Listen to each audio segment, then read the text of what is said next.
Leader of Third Party.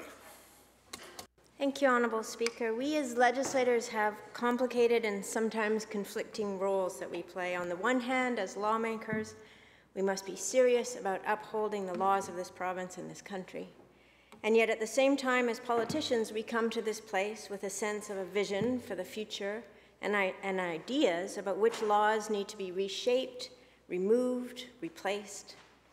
And when we look to the history of Canada and the role that civil disobedience has played in that history, we can see that it has helped to move us beyond unjust laws and moved us forward in our efforts to protect fundamental rights and freedoms.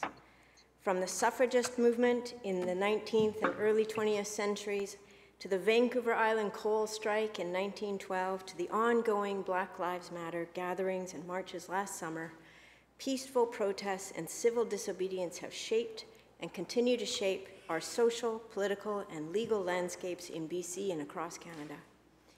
In his article on civil disobedience in Canada, historian Keith Fleming contends that, quote, socially disruptive actions have become as Canadian as maple syrup.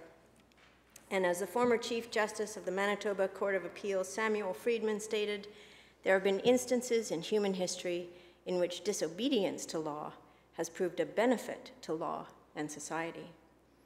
We have also seen an increasing number of Indigenous leaders and communities in recent decades make stands for their territories and rights, from Oka in 1990 to the Wet'suwet'en protests across BC and Canada last year.